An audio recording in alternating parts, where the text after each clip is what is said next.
भारत को विश्वगुरु बनाने वाले ये सब बाबा, अगर इनसे एक प्रश्न पूछूं कि बाबा हमें प्याज लहसुन क्यों नहीं खानी चाहिए, क्या है इसका कारण, तो इन सबके उत्तर देखो क्या होते हैं। पहले सुनना ध्यान से। प्याज और लहसुन इसलिए नहीं पाई जाती क्योंकि प्याज और धीरेन्द्र लहसुन शास्त्री। का जन्म गंदगी से हुआ, राक्षस के मल से हुआ। मल से हुआ। शास्त्रों के अनुसार दूसरे प्याज आगे। की उत्पत्ति कुत्ते के अंडों से है और लहसुन की उत्पत्ति कुत्ते के नख से। जो गौ माता है तीसरा। उसका जहाँ हड्डी गिरी वहां से लहसुन का, ये गौ माता फ्लश गिरा वहां से प्याज का। अच्छा। इसलिए अगर प्याज लहसुन खा रहे हैं तो बेसिकली हम गौ माता की हड्डी और मांस खा रहे हैं। ओहो। लहसुन प्याज का भोग भगवान को इसलिए नहीं लगता क्योंकि जब राहु ने समुद्र मंथन का अमृत पिया, तो अच्छा। राहु ने पिया तो भगवान ने उसका सिर काट दिया। ठीक तो है। उसकी एक बूंद तो अंदर चली गई जिसको केतु कह दिए, पर दो बूंद और थी जो जमीन में गिर गई, तो एक बूंद लहसुन बन गई, एक बूंद प्याज बन गई। अच्छा, ये चारों बाबा जो आपको बहुत बड़ी पदवी पे बैठ के ज्ञान देते हैं, इन सबकी राय अलग अलग है।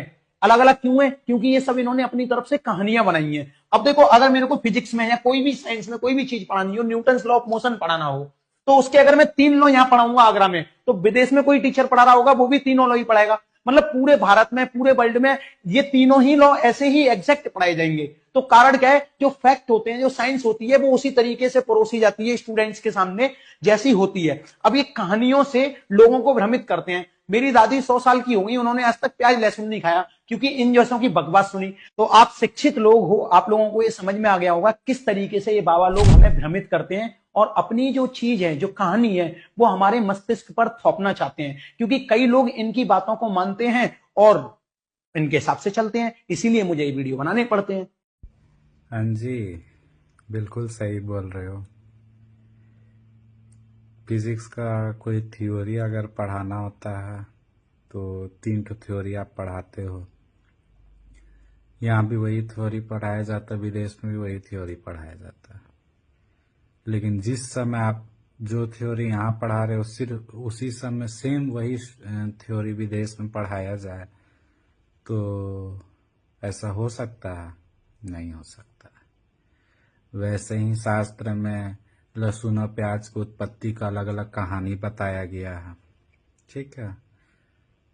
हर तरह का कहानी कथा बताया गया है कि इस प्रकार से लहसुन प्याज की उत्पत्ति हुआ है शास्त्र द्वारा।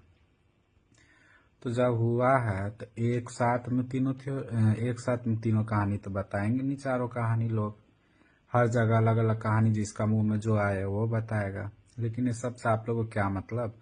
आप लोगों को तो घूम फिर करके आप लोगों को सिर्फ एक धर्म को टारगेट करना हुआ, सनातन।